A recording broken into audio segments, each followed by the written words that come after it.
नमस्ते दोस्तों और स्वागत है एक बिल्कुल नए मजेदार गणित के एडवेंचर में। आज हम सब मिलकर एक ऐसा रहस्य सुलझाने वाले हैं जो जुड़ा है फ्रैक्शंस यानी भिन्नों से। तो तैयार हो जाइए, ये सफर बहुत रोमांचक होने वाला है। एक मिनट, ये क्या है? क्या एक तिहाई यानी 1/3 आधे से मतलब 1/2 से बड़ा हो सकता है? मतलब तमन्ना तो यही कह रही है, लेकिन ये कैसे मुमकिन है? सच में मुझे तो ये एक बहुत बड़ी पहेली लग रही है। ठीक है, तो इस रहस्य को सुलझाने के लिए हमारे हाथ लगा है पहला सुराग। जरा इन चॉकलेट्स को देखो। तमन्ना के पास जो चॉकलेट्स थीं वो अलग अलग साइज की थीं। मुझे लगता है हमारा जवाब कहीं ना कहीं यहीं छपा है। तो इस केस को क्रैक करने के लिए हमें अपने पहले सुराग को डिकोड करना होगा।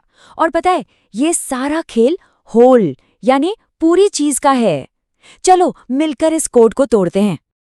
और ये रहा फ्रैक्शंस का गोल्डन रूल। इसे हमेशा याद रखना। हम टुकड़ों की तुलना मतलब उन्हें कंपेयर तभी और सिर्फ तभी कर सकते हैं जब वो जिस पूरी चीज से आए हैं वो एक ही साइज की हों। सोचो, अगर एक छोटा पिज्जा है और एक बड़ा पिज्जा, तो क्या उनके स्लाइस बराबर होंगे? नहीं ना, बस वही बात है। अरे वाह, तो मतलब अब समझ आया। इसका मतलब तो ये हुआ कि तमन्ना बिल्कुल सही थी। सोचकर देखो, एक बड़ी वाली चॉकलेट का 1/3 हिस्सा एक छोटी सी चॉकलेट के आधे यानी 1/2 हिस्से से बड़ा हो सकता है। सारा का सारा खेल तो होल यानी पूरी चीज के साइज का है। बहुत बढ़िया, पहला राज तो खुल गया।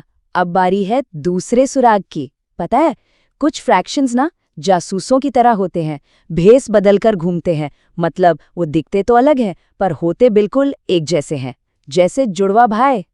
और मैथ्स की दुनिया में इन भेस बदले हुए जुड़वा फ्रैक्शंस का एक स्पेशल नाम भी है। इन्हें कहते हैं तुल्य भिन्न या इंग्लिश में इक्विवेलेंट फ्रैक्शंस। मतलब ऐसे फ्रैक्शंस जो लिखने में तो अलग अलग लगें पर उनकी वैल्यू, उनका मतलब बिल्कुल सेम होता है। अच्छा, इसे समझने के लिए यहाँ देखो। ये रहा हमारा एक हाफ का एक टुकड़ा। अब सोचो, इसमें 1/4 वाले कितने टुकड़े फिट हो सकते हैं? देखो तो, 1 और 2। अरे वाह, ठीक 2 टुकड़े फिट हो गए। इसका मतलब क्या हुआ? इसका मतलब ये हुआ कि 1/2 और 2/4 बिल्कुल एक ही बात है ना कमाल की बात? यहाँ देखो, एक तरफ लिखा है 1/3 और दूसरी तरफ 2/6। लिखने में तो ये बिल्कुल अलग है, पर असल में ये दोनों बराबर हैं। वही भेस बदलने वाली बात अब एकदम साफ हो रही है। और मजे की बात ये है कि ये तो बस शुरुआत है। जरा इस पट्टी को देखो। पहले हमने इसे 3 हिस्सों में बांटा, तो रंगा हुआ हिस्सा हुआ 1/3। फिर हमने हर हिस्से को 2-2 टुकड़ों में और काट दिया, तो अब कुल टुकड़े हो गए 6।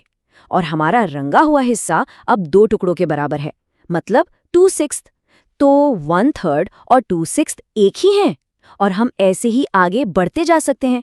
3/9, 4/12, ये सब के सब 1/3 के ही जुड़वां भाई हैं। वाह, तो फ्रैक्शंस के इतने सारे चेहरे हो सकते हैं।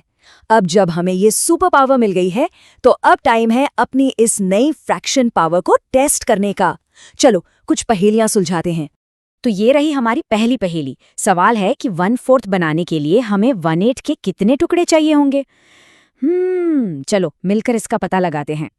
इसे सॉल्व करने का तरीका बहुत आसान है, बिल्कुल एक डिटेक्टिव की तरह। स्टेप नंबर 1, अपना टारगेट देखो जो है 1/4। स्टेप नंबर 2, अब छोटा वाला पीस उठाओ यानी 1/8। और स्टेप नंबर 3, बस ये देखो कि 1/4 वाले बड़े पीस में ये छोटे छोटे कितने पीस फिट होते हैं। और जवाब है 2, बिल्कुल सही। 1/4 का एक टुकड़ा बनाने के लिए 1/8 के ठीक 2 टुकड़े लगते हैं। शाबाश! बहुत शानदार। अब तक सब बहुत अच्छा चल रहा है। तो अब एक बोनस लेवल के लिए तैयार हो जाओ। अब हम देखेंगे कि तब क्या होता है जब हमारे पास एक पूरी चीज बनाने के लिए जितने टुकड़े चाहिए उससे भी ज्यादा टुकड़े हों। ठीक है, तो कहानी कुछ ऐसी है कि माँ ने हाफ पराठे के मतलब आधे आधे पराठे के 5 पीस खाएं। तो सवाल ये है कि उन्होंने कुल मिलाकर कितने पराठे खाएं। चलो हिसाब लगाते हैं। चलो साथ में गिनते हैं। 2 आधे हिस्से मिलकर क्या बना? एक पूरा पराठा। ठीक है, तो 4 आधे हिस्से मिलकर बनेंगे 2 पूरे पराठे। तो फिर 5 आधे हिस्से मिलकर कितने बनेंगे? सोचो सोचो। बिल्कुल सही, 5 आधे पराठे मतलब 5/2, और 5/2 का मतलब हुआ 2.5 पराठे, यानी 2 तो पूरे पराठे और 1 आधा पराठा। और देखो, इससे एक बहुत जरूरी बात पता चलती है, फ्रैक्शंस हमेशा 1 से छोटे नहीं होते, वो 1 से बड़े भी हो सकते हैं, जैसे पराठे वाले केस में हुआ। अगर नंबर लाइन पर देखें तो हम 1 के आगे भी गिन सकते हैं, तो 5/2 यानी 5 आधे, ये 1 से ज्यादा है। और अब वो समय आ गया है जिसका सबको इंतजार था। अब हम बताने वाले हैं फ्रैक्शन मास्टर बनने की एक सुपर सीक्रेट ट्रिक, एक ऐसा मेमोरी ट्रिक जो हमेशा काम आएगा। और ये सीक्रेट है तुल्य भिन्न का नियम। ये बहुत सिंपल है।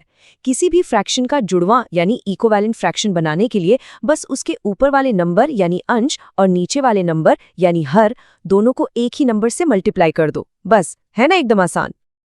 तो अब आप सब बन चुके हैं एक फ्रैक्शन डिटेक्टिव।